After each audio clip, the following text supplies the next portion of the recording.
آپ فرماتے ہیں کہ بہت سے لوگ یہاں آتے ہیں اور چاہتے ہیں کہ پھونک مار کر عرش پر پہنچ جائیں اور واسلین سے ہو جائیں۔ ایسے لوگ ٹھٹھا کرتے ہیں۔ وہ انبیاء کے حالات کو دیکھیں۔ یہ غلطی ہے جو کہا جاتا ہے کسی ولی کے پاس جا کر صدہا ولی فی الفور بن گئے۔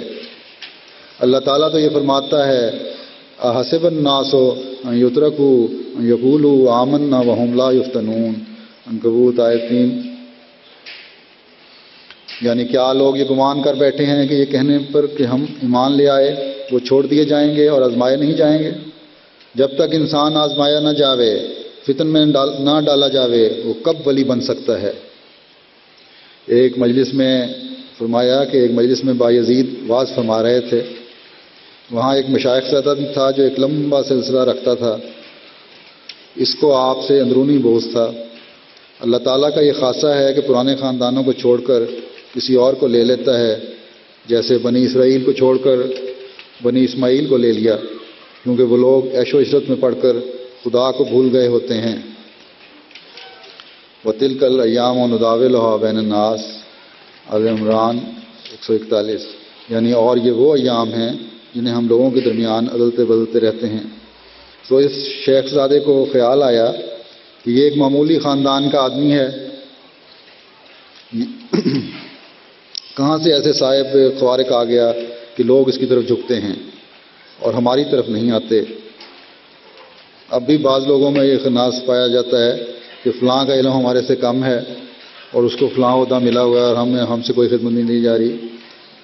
بہرحال فرماتے ہیں کہ یہ باتیں خدا تعالیٰ نے حضرت بایزید پر ظاہر کیں تو انہوں نے قصے کے رنگ میں بیان شروع کیا کہ ایک جگہ مجلس میں رات کے وقت ایک لیمپ میں پانی سے ملا ہوا تیل جل رہا تھا۔ تیل اور پانی میں بحث ہوئی۔ پانی نے تیل کو کہا کہ تو کثیف اور گندا ہے اور باوجود کثافت کے میرے اوپر آتا ہے۔ میں ایک مصفہ چیز ہوں اور طہارت کے لیے استعمال کیا جاتا ہوں، لیکن نیچے ہوں۔ اس کا باعث کیا ہے؟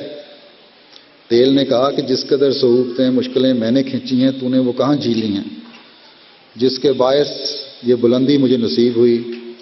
ایک زمانہ تھا جب میں بویا گیا، زمین میں مخفی رہا، خاکسار ہوا، پھر خدا کے ارادہ سے بڑھا، بڑھنے نہ پایا کہ کاٹا گیا، پھر طرح طرح کی مشقتوں کے بعد صاف کیا گیا، کولو میں پیسا گیا، پھر تیل بنا اور آگ لگائی گئی۔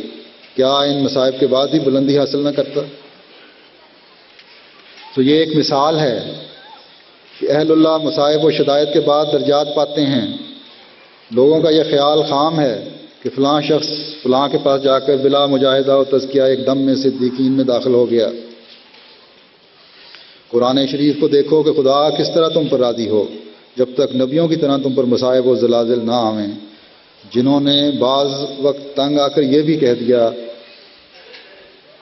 حتیٰ یقول الرسول والذین آمنوا معہ متی نصر اللہ الا ان نصر اللہ قریب، البقرہ آیت 215۔ یہاں تک کہ رسول اور وہ جو اس کے ساتھ ایمان لائے تھے پکار اٹھے کہ اللہ کی مدد کب آئے گی؟ سنو، یقیناً اللہ کی مدد قریب ہے۔ اللہ کے بندے ہمیشہ بلاؤں میں ڈالے گئے، پھر خدا نے ان کو قبول کیا۔